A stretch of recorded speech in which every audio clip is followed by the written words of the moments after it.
Barruun fuula Facebook Jawar Mohammediirratti caamsaa 3 bara 2018 qopholte sagaleedhaan akka armaan gadii tanatti isiniif dhiyaata. Hariiroo OPDO fi qabsoo bilisummaa Oromoo. Siyaasa Oromoo keessatti dhaabbileen waggoota 28 dabreef shoora qaban keessaa tokko OPDOdha. Waggoota 28 dabran kana keessatti hariiroon dhaabni siyaasaa kun qabsoo bilisummaa Oromoo waliin qabu maal fakkaata? Gara fuula duraatti hoo akkam ta'a laata?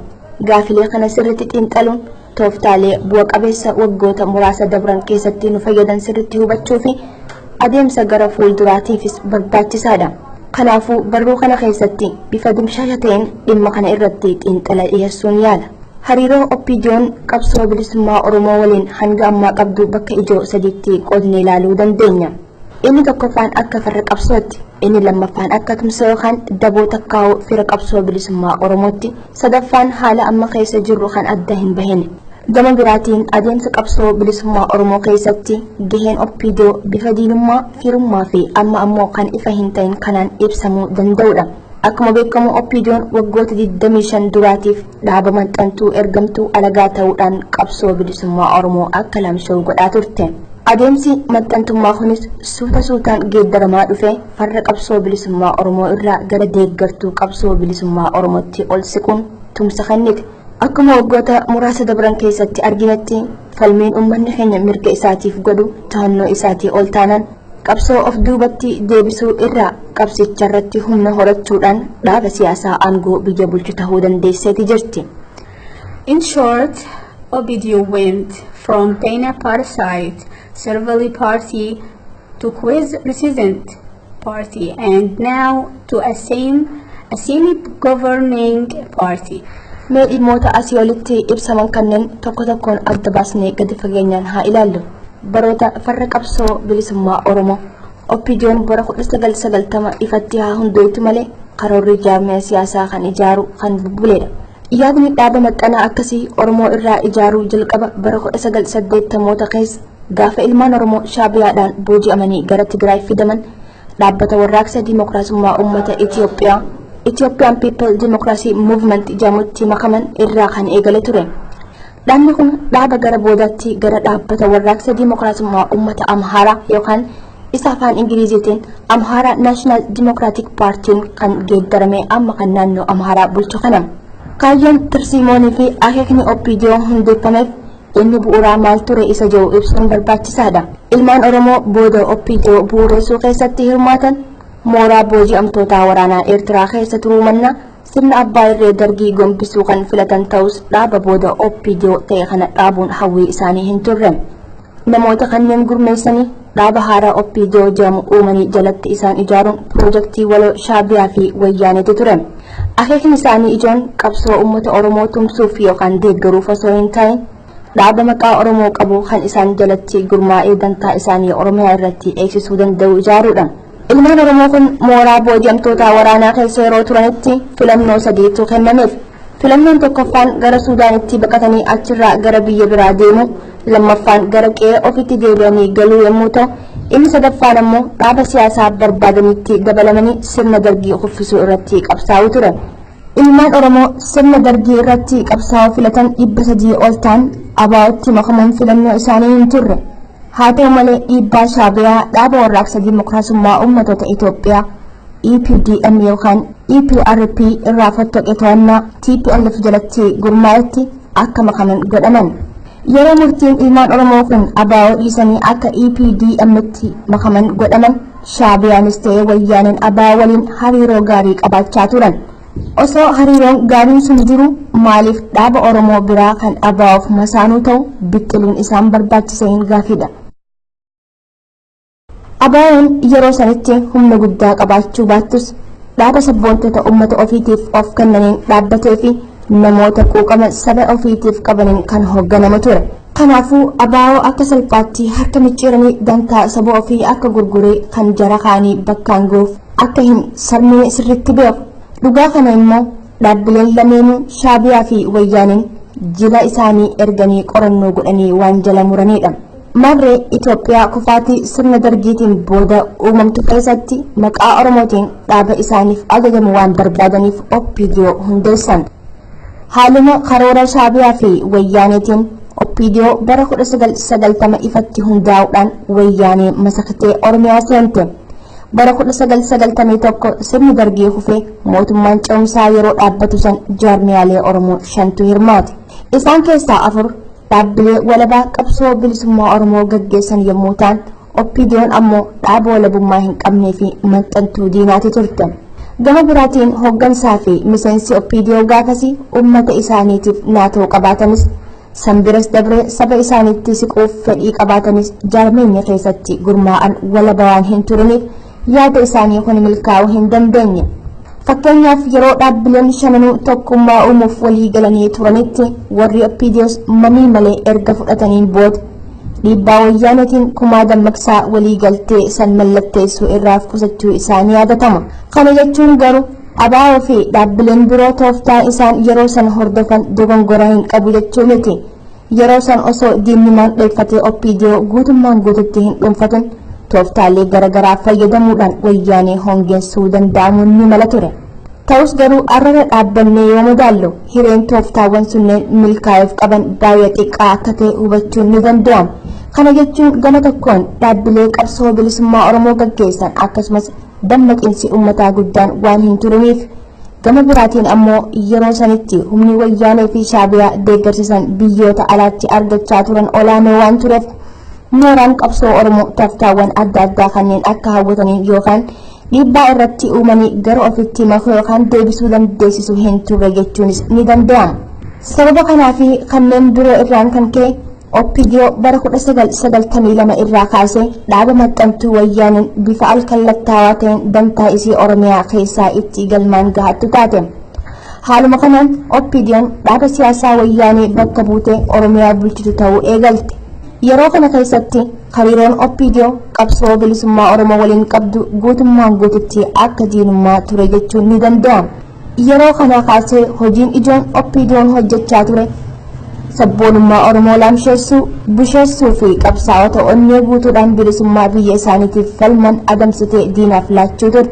Kana malees diinni maandhee isaa Oromiyaa keessatti gubbaa hanga jalaatti diriirfatee cancala hannaan babal'ifatee Oromiyaa hannaan onsuuf balbala kan saaqe ture. Yeroo kana keessatti hojii ijoon OPDO'n hojjechaa turte hojii diinummaa hamaa farra qabsoo bilisummaa Oromoo ture jechuun ni danda'ama.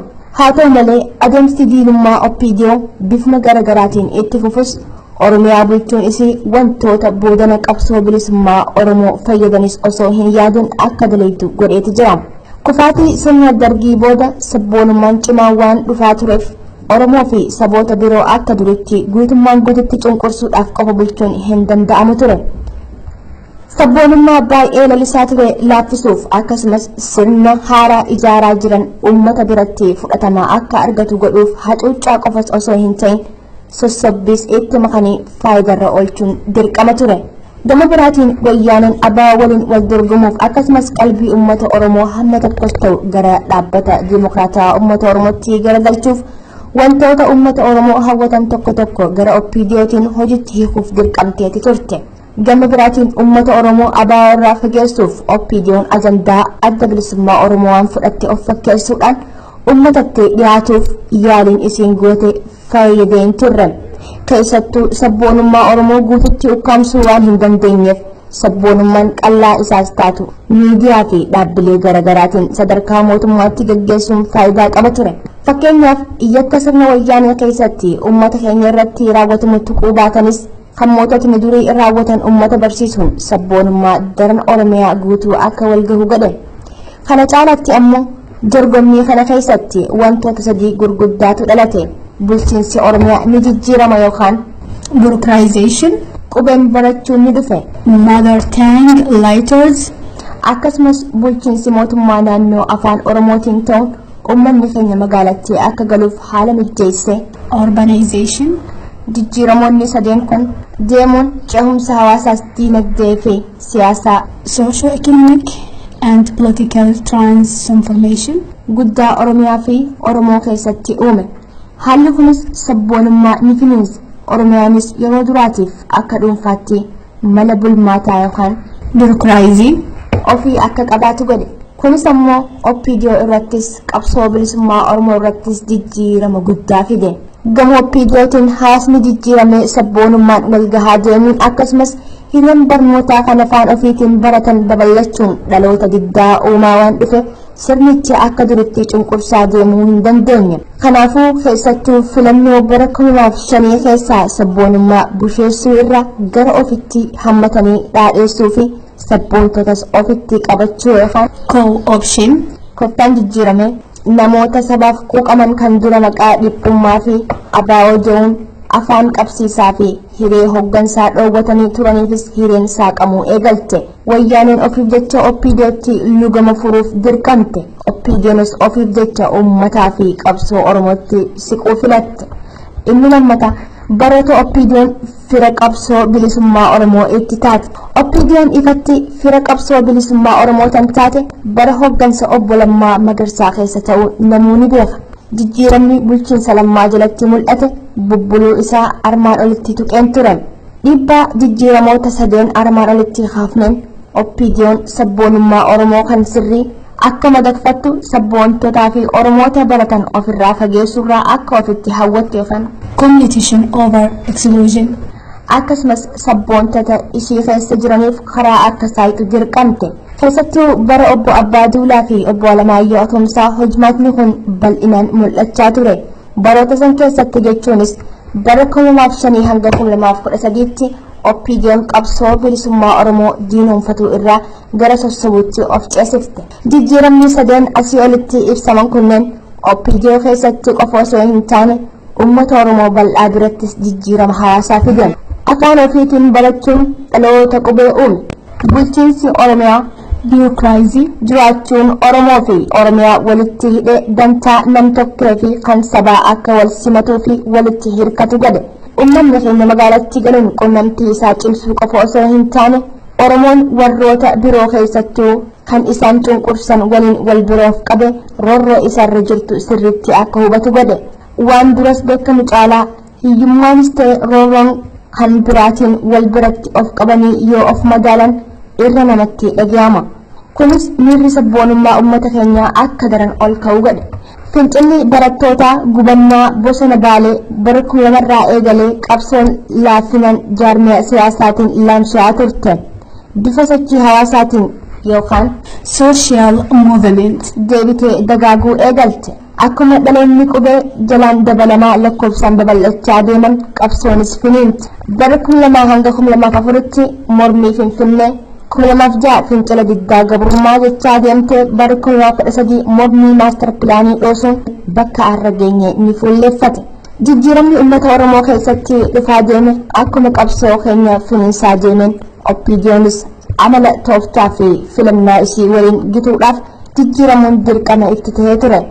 Haaluma kanaan sadarkaa qabsoon bilisummaa Oromoo bara 2016 geessa keessatti OPDOon filannoo lama qofa qabdi turte. Keessattuu akka Muktaar Kadir godhaa turetti gara duubatti deebitee farra qabsoo bilisummaa Oromoo ta'uudhaan warraaqsa uummataatiin dhiqamtee fufuu yookaan tooftaa fi hoggansa qabsoo bilisummaa Oromoo cinaan hiriire uummataaf cinaan hiriirsuun as baasu qofa ture. Filmaatawwan dhiphoo jiran lameen keessaa tokko filachuun dirqama ture. Yeroo kana ture OPDOon hoggansa siyaasaa qabsoo bilisummaa Oromoo cinaa dhaabbatu kan as baasuu dandeesse. Yeroo kana ture kan obbo Lammaa Magarsaan as bahuu danda'e. Kanaafuu akkuma suuta suutaan farra qabsoo bilisummaa Oromoo irraa gara uummata sossobachuutti of ceesisaa dhufte bara 2016 irraa eegalee gara firaa fi tumsituu qabsootti ceete. Lubbuu ofii dheereffachuufis taatu OPDOon hoggansa obbo Lammaa jalatti waggaa tokkoof yookaan bara 2017 tumsa qabsoo bilisummaa Oromoo ta'uudhaan faayidaa guddaa buuftee turte.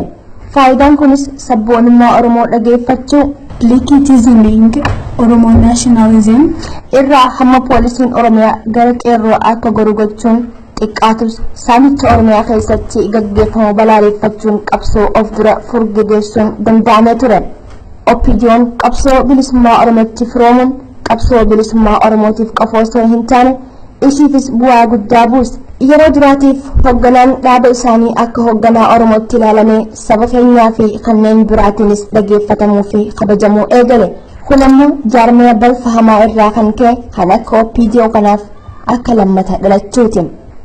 OPDO'n humna ummataatiin guutamtee dhaaba ajandaa dhuunfaa isaatiif isii hundeesse akka barbaaddetti argataa turetti akka mataa raaftuu fi dura dhaabbattu onnachiise. Adeemsa keessas taayitaa dhaaba biyya bulchaa jiru EPRDF fi kan federaalaas akka dhuunfatu taasise.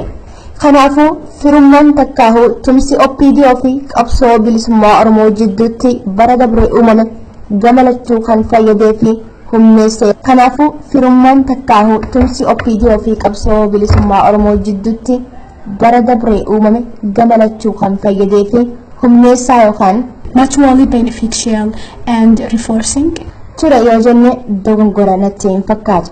Qinni sadaffaa paartii biyya bulchuu yookaan governing party bara 2018 kana keessa OPDO'n taayitaa EPRDF fi mootummaa federaalaa hoogganuu harkatti galfattee jirti. OPDO'n taayitaa biyya bulchuu yookaan governing party taate sun firamoo farra qabsoo bilisummaa Oromooti taatu laata. Kun gaafii guddaa mooraan qabsoo bilisummaa Oromoo sirriitti itti yaadu qorachuu fi tooftaaf tarsiimoo madaalaa itti baasuu qabudha. Torbaanota dabran kana keessa marii fi falmiin godhamaa jirus gaafii kanaaf deebii barbaaduu irraa kan ka'edha. Gariin OPDO'n amma guututti wayyaanee jalaa bilisoomtee fira qabsoo bilisummaa Oromoo tahuu bira dabartee hooggansa qabsootuu taateeti jirtii jechaa jiru. Kanarraa ka'uudhaan qabsoo bilisummaa Oromoo tooftaa OPDO mormuu irraa gara guututti deeggaruu fi daran humneessuu deemuu qabdii yaada jedhus dhiyeessa. Gariin ammoo saniin sanumaa jiru. OPDO'n yommuu fira qabsoo hin taatu ammas afaaniin malee gochaan farra qabsoo bilisummaa Oromootii kan jaanis jiru. Tarsiimoon qabsoon bilisummaa Oromootis fakkeessaa OPDOtiin osoo hin sobamin ishii fi wayyaanis waliin mancaasuun warraaqsa kana galmaan gahuu dirqama kan jaanis jiru. Kan sadaffaa akka duraanitti farraa miti, akka dhaadheeffamtuufis firaa miti. Kanaafis yoo tolchite jajjabeessuu, yoo balleessitu qunxuuxaa deemuu qabnaa yaada jedhus ni dhiyeessu. Waan hundaafuu OPDO'n arra sadarkaa biyya bulchuu irra geessatuun firamoo farra qabsoo Oromoo taatii gaafii jedhu deebisuuf wantoota murteessoo armaan gadii kanneen ilaaluudhaan deebii isaa tilmaamuu ni dandeenya jedhee yaada. A. Uumama yookaan nature fi dantaa OPDO'ti. Rakkoon OPDO guddaanii fi hamma hanga ammaatti ofirraa buusuu dadhabdee dhaaba biraa irratti maxxantee dhaabbachuu isheeti. Kun ammoo ilaalchi siyaasaa yookaan ideology tarsiimoo caasaa fi madda humna mataa isaanii uummachuuf akka rakkatuu fi dhaaba haadhoo yookaan kan taate TPLF irratti akka hirkattu godhee jira. Hoogganaa akka obbo Lammaa jaallatu ilaalchaan gama qabsoo Oromootti asiitee deeggarsa uummataa guddaa horattus har'a sadarkaa ofiin dhaabbachuu bira gahuu hin dandeenye. Kun ammoo tarsiimoo fi imaammata walabaa baafatee socho'uu isii dhorka. Walabummaa kana kan qabduuf wayyaaneen humnaan caaltee huutee waan qabduuf qofaa fi miti. Maddi humnaa keessattuu waraanaa fi tika OPDO'n fayyadamtu kan dhaaba haadhoo waan ta'eef haadhoo sanirraa cituun humna ishii dhabsiisee dhaabbilee ishiin faallaa jiran jalatti ni kuffisa jettee sodaatti. Kanaafuu haadhoo san irraa addaan cituun yookaan haadhoo san ajjeesuun akka ofittis du'a muruutti ilaalti. Hoogganamni dhaaba kana sadarkaadhaan jiranis dhaaba haadhoo EPRDF waliin ta'uudhaan yakka hojjetanii jiru. Biyya saamaniitii jiran. Haadhoo irraa addaan cituu isaanii balaa fi kasaaraa guddaadhaaf nu saaxila sodaa jiru qaban. Qabxiilee armaan olitti kaaseef fakkeenyi guddaan walgahii EPRDF kan baatii muddee bara 2018 keessa godhame san ilaaluu ni dandeenya. OPDO'n humna warraaqsaa uummataatiin yookaan addawaay EPRDF keessatti olaantummaa horachaa dhuftee turte. Garuu TPLF jala bilisa of baasuu yookaan ammoo sababnis ABUT yookaan TPLF irraa yoo cittes ta'ee yoo koffifte boruu ofii itti aanuu dhabuu ishiitiif humna. Caasaa fi tarsiimoo mataa isii kan balaa irraa ittisee fi utubaa ishee tursiisuu danda'u waan hin qabneef. Kanaafuu ejjennoolee bara dabre gaafa qabsootti makaman qabaatan hedduu laaffisuu yookaan compromise gochuu filatan. Kanaan immoo haaromsa gadi fagoo dhaaba isaanii dhiisuun hooggansa jaarmaya haadhoo fudhachuun filannoo bayeessa itti fakkaata. Jecha biraatiin haaromsaan jaarmaya bilisa ta'e ta'anii as ba'uu irra maxxantummaa sadarkaa ishee xiqqoo ol siqee ta'uu filatanii jiru. Kun hariiroo OPDO'n qabsoo bilisummaa Oromoo waliin qabduuf maal jechuudha? Akka bara dabreetti ejjennoo cimaan firaa fi tumsa qabsoo ta'anii deemuu hin barbaadan hin danda'anis. Yoo karaa sanitti deebina jedhan taayitaa sadarkaa EPRDF fi federaalaatti arganne dhabna jedhanii yaadu. Gara farra qabsoottis hin deebi'an. Garuu deebi'uun deeggarsa uummataa dhabsiisuu qofa osoo hin taane jaarmeema keessattuu gaagama hamaa isaan irratti uumuu sirriitti beeku. Uummataan deebi'anii tuffatamanii keessi jaarmeeyaa jeeqamnaan taayitaa federaalaa fi EPRDF sanis dhaabuuf deemu. Kanaafuu OPDO'n amma booda qabsoo bilisummaa Oromoo fi wayyaanee jiddu galeessa yookaan middle ground hordofuun feeteen. Ejjennoon boru OPDO'n qabaachuuf jirtu kan murteessu cimina mooraa qabsoo bilisummaa Oromootii fi adeemsa wayyaaneeti. Kana jechuun mooraa qabsoo bilisummaa Oromoo kan wayyaanee yookaan caalaa adeemu ta'ee OPDO'n suuta suutaan ejjennoo jiddu galeessaa irraa gara guutummaatti qabsoo bilisummaa Oromootti makamuu filachuu dandeessi. Dantaa humnaa fi tarsiimoo wayyaanee. Sadarkaa amma irra jirrutti wayyaaneen humni ishii haphachaa dhufeeti jira.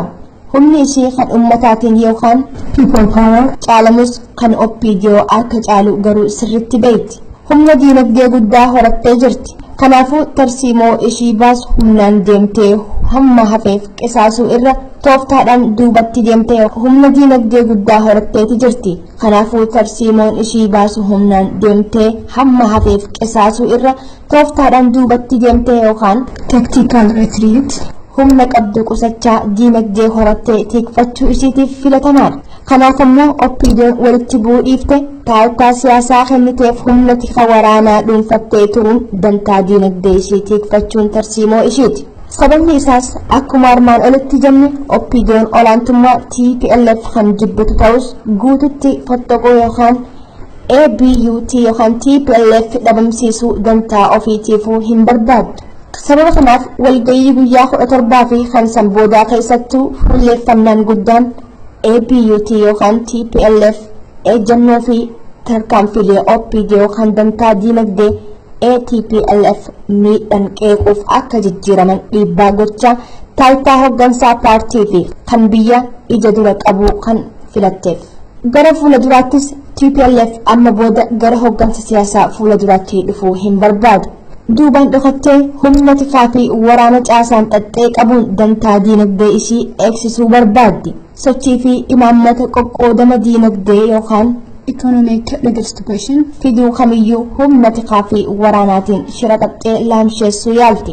OPDO'dhaan taayitaa siyaasaa siif kenninee sirraa fudhanna jettee doorsisuun yaalii jijjiirama diinagdeef godhamu akka hin fidne dhorgiti. Filannoon bara 2020 kan baroota dabree irra xiqqoo banaa akka ta'u ni hayyamti.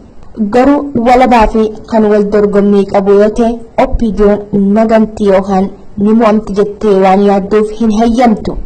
OPDO'n qabsoo bilisummaa Oromootti hamma tokko firoomuun akka sassabdu ni jajjabeessiti. Garuu ammoo guututti akka itti makamtu hin feetu. Wayyaaneen dantaa fi tarsiimoo armaan olitti eerre kana hojiitti hiikuuf humna barbaachisaa kan OPDO caalu ammas ni qabdi. Kan ishee rakkisu humna uummataati. Humna uummataa kana ammoo yoo dandeesse OPDO'tti fayyadamtee mala hawwanaatiin yookaan CO option laamsheessiti. Maarree akka dantaa humnaa fi tarsiimoo wayyaanee kanaan OPDO'n akka duritti guutummatti farra qabsoo bilisummaa Oromoo ta'uu baattus gara Oromoo garuu irraa garuma wayyaanee jallachuu akka filattu dirqamti. Kana hanqisuuf humni Oromoo jabaachuu fi tarsiimoo haala yerootiin wal madaaluun masakamuun dirqama. Dantaa humnaa fi tarsiimoo qabsoo bilisummaa Oromoo. Akeekni qabsoo bilisummaa Oromoo mirgaa fi aangoo abbaa biyyummaa saba Oromoo mirkaneessuudha. Kana jechuun qabeenya ofii saamamuu nafee misoomfachuu fi fayyadamuu, eenyummaa ofiitiin boonuu fi guddifachuu, mootummaa naaf ta'a jedhan filatanii buluudha.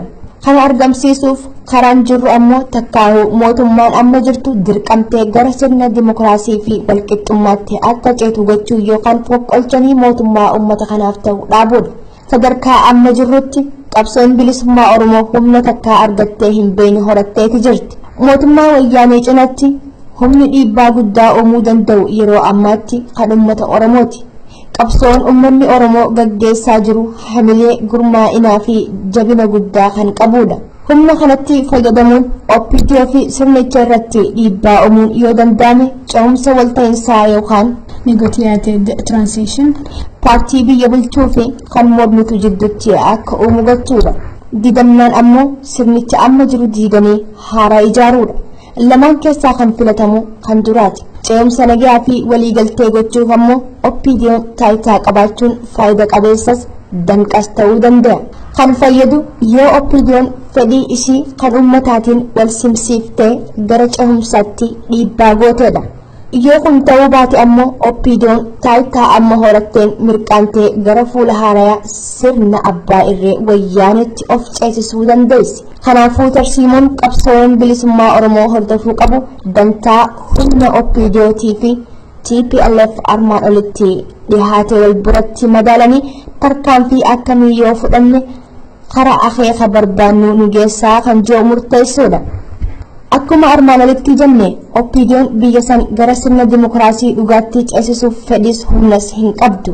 Fedhii kan hin qabneef akka jaarmiyaa walabaatti waan hin jirreef filannoo walabaatiin ishiinis haadhonis yookaan mothership mo'amanii kasaaruu waan danda'aniif OPDO'n hooggansa lammaa jalatti akka dhaaba walabaatti Oromiyaa keessatti osoo dorgomte mo'achuu malti.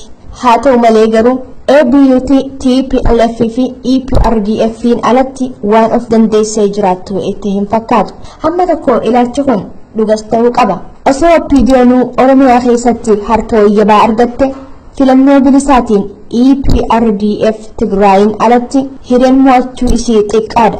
Kana jechuun OPDO'n minority partii taati. Kun ammoo dantaa dhaabaa qofa osoo hin taane kan namootaas miidhuu mala. Gara biraatiin murni OPDO kan dantaa saba isaa dursuu fi filannoo bilisaa dantaa saba isaatiif barbaachisuudha jee amanu osoo as ba'e haala amma jiruun milkaa'uu hin danda'u. Akkuma walga'ii guyyaa 17 OPDO'n jaarmiyaa dhiibbaa dhaaba biraa jalaa bilisa hin baanee fi bahuuf fedhii hin qabne waan ta'eef murni tarkaanfataan ishee keessaan burqu hedduu osoo hin deemne sakaalama. Kana jechuun akkuma walga'ii guyyaa 17 san irratti ta'e jechuudha. Sakaallaa san irra aanuuf ammoo madaalliin humnaa gara wayyaanetti daba. Murni akkasii akka milkaa'uuf madaallii humnaa gara qabsoo bilisummaa Oromootti jallisuuf humna uummata Oromoo jabeessuun dirqama. Kanaafuu OPDO'n qabsoo Oromoo gara goolabbii dhihaachaa jirtu kanaaf ammas fira taatee itti fufuun akka tubsitu yoo barbaadde falli jiru dhiibbaa daran irratti cimsuudha. Kanarratti bara dabree deeggarree cimsine baranas deeggarree cimsina yaadni jiru akka ka'u beekamaadha. OPDO'n bara dabreetii fi tan baranaa adda adda. Bara dabree OPDO'n paartii jijjiirama barbaadduu fi sirnicha mormu taate yookaan resistance party turte. Bara kana paartii biyya bulchitutti governing party jijjiiramtee jirti. Amaluma siyaasaattuu paartiin biyya bulchu akkuma aangoo dhuunfateen imaammata ofii hojiitti hiikuu malee jijjiirama bu'uuraa yookaan isa afaan Ingiliziitiin fundamental change hin barbaaddu. OPDO'n ammoo dantaaf uumama ishiitirraa kan ka'e erga paartii biyya bulchu taate jijjiirama bu'uuraa hin barbaaddu yookaan hin dandeessu. Kanaafuu bara dabree yeroo paartii jijjiirama barbaadu taatee turte san ishii deeggaruun humna biyya bulchaa jiru laaffisuuf nu gargaara ture. Jechuun bara dabree OPDO deeggaruun ishii cimsee mooraa qabsoo yaabbisee kan sirnicha waan laaffisuuf tooftaa beessa ture. Baranas OPDO cimsuun faayidaa ni qaba. Akkuma armaan olitti ibse paartiin biyya bulchu kamiyyuu dhiibbaa ummataatiin maletti dantaa saba bal'aa yookaan isa afaan Ingiliziitiin masses irratti hin fuulleeffatu. Hawaasa kamiyyuu keessatti paartii dhufaa dabraa kan harka micciiruu danda'u humnaaf qopheessee jiru yookaan isa afaan Ingiliziitiin establishment kan jennuun. Fakkeenyaaf Barack Obamaan kan filame tumsa yookaan isa afaan Ingiliziitiin alliances qaamota jijjiirama barbaadanii ammas progressive forces kanneen akka uummata gurraachaa, dubartootaa fi hojjettootaaniin. Haa ta'u malee garuu akkuma filatameen imaammata warra injifannoon isaa gahee irratti hin fuulleeffanne. Inumaatu dantaa warra gaafa filannoof dorgomu abaaraa ture yookaan Wall Street eats saniif dursa yennaa kennu argame. Imaammataa fi fuulleeffannaa isaan jijjiirsisuuf humnoota jijjiiramaa barbaadan akkuma gaafa isaan filchiisanii sanitti duula banuu qaban ture. Barack Obama dantaa uummata hiyyeessaatiif xiyyeeffannaa akka kennu kan godhe duula yookaan sochii isaa afaan Ingiliziitiin movement. We are 99. Uummanni gurraachi gaafa inni filamu gammachuu guddaa qaba ture. Injifannoo seena qabeessa argameenis gammadee dhiichisee yeroo dheeraafis Obaamaa qeequun laaffisuudha ilaalchi jiru cal'isee ture. Boodarra hifannaa sochii isaa afaan Ingiliziitiin Black Lives Matter. Jaamu Hariiroo poolisaa irraa dhalate garuu gaafilee mirgaa fi dantaa gurraachaa hedduu of keessatti qabate santu dhiibbaa uumee akka Obaamaa fi bulchiinsi isaa uummata gurraachaaf akka xiyyeeffannoo kennu dirqisiise. Qabxiin ani kaasuu fedhe akkuma agartan sirna dimokiraatawaa keessatti mootummaan dantaa saba yookaan gartuu tokko hojiitti hiikuuf namni yookaan paartiin isa jaalatan taayitaa qabaachuun qofti gahaa miti. Dhiibbaa walirraa hin cinne uumuutu barbaachisa. Akkuma har'a masaraan Minilik keessatti taa'aa jirru Obaamaan baroota dura filame san hayyoota aartistootaa fi qabsaa'ota gurraacha walitti qabee kabajaa kenneefii ture. Masara mootummaa Ameerikaa isa afaan Ingiliziitiin White House kan uummanni gurraacha gabra ta'ee ijaare keessatti gurraachi pirezidaantii ta'ee hayyootaa fi aartistoota shanii isaa kabajaan afeeruun tarkaanfii seena qabeessa fudhatee ture. Haa ta'u ammoo gaafii diinagdee siyaasaa fi jijjiirama seeraa uummata gurraachaatiif homaa faayidaa hin buufne ilmaahuu gaafii isaanii ni haguuge. Kanaafuu namas ta'e paartii nutti aanu tokko gaafa taayitaaf warreen birootiin dorgomnu deeggaruuniif akka ol bahu harkisuun barbaachisaadha. Wanti uummata keenya birattis mul'atee ture kanuma jechuunis ni danda'ama. Akkuma paartiin yookiin namni sun taayitaa to'ateen garuu duuba goranii mormiidhaan dhiibbaa itti cimsuu paartii yookaan nama sanis ni cimsa. Dantaa keenyas akka galma gahu gargaara. Goolabbii barruu kana keessatti hariiroo OPDO'n waggoota 28 dabre kana keessatti qabsoo bilisummaa Oromoo waliin keessa dabarte bifa dimshaasha ta'een agarsiisuu yaaleen jira.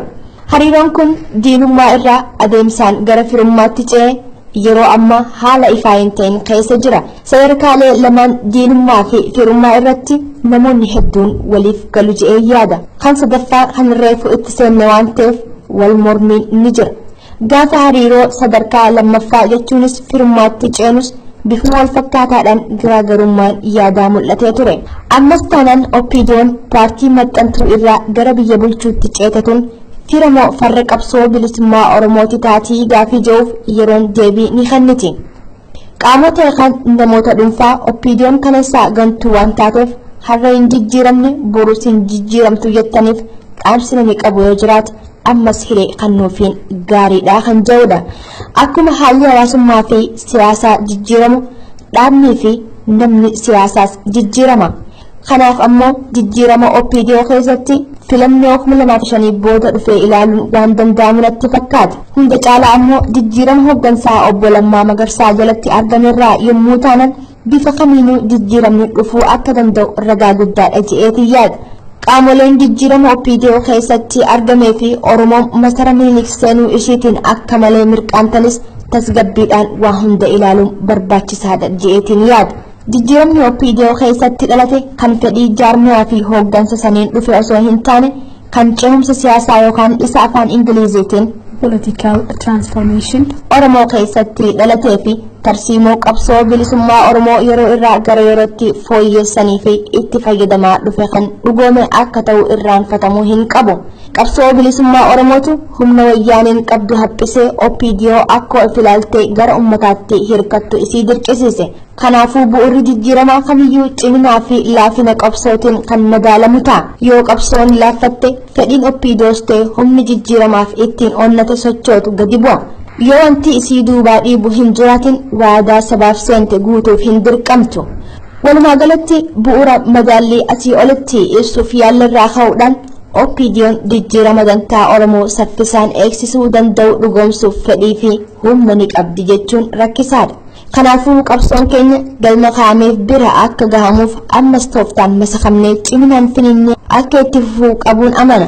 Tarsiimoon qabsoo keenyaatis waltaa tarsiimaa fi haala yeroo wajjin kan wal miru godhuun barbaachisaadha. Hunda caalaa ammoo tarsiimoon baafannu dantaa humnaa fi tarsiimoo humnoonni sadeen wal dura dhaabbachaa jiran isa afaan Ingiliziitiin jechuunis TPLF OPDO fi qabsoo bilisummaa Oromoo sirriitti xiinxaluu irraa ka'uu qaban jaa. Dabalataan sirna siyaasaa fi diinagdee dantaa saba keenyaa eegsisutti ce'uuf OPDO irratti dhiibbaa gochuun barbaachisaa ta'us gahaa miti. Paartiin mormituulee hojii guguddaa hojjechuu qaban je'eetiin yaada. Dhimma kanarratti barruu tiyyatanitti aanuun itti deebi'a. Hangasattuu warri dheerinni barreeffama kana duyda isin kute noof galchaan isiniin jaa. Barreessaan Jawar Mohammed gama sagaleetti kan jijjiirte an Faa'izaa Iliyaasii fi waahilatiyya Shakira Adam. Sagalee tan gulaaluun kan isin biraan ga'e Abdii Jamaalis nufaana ta'uun fayyaadaha.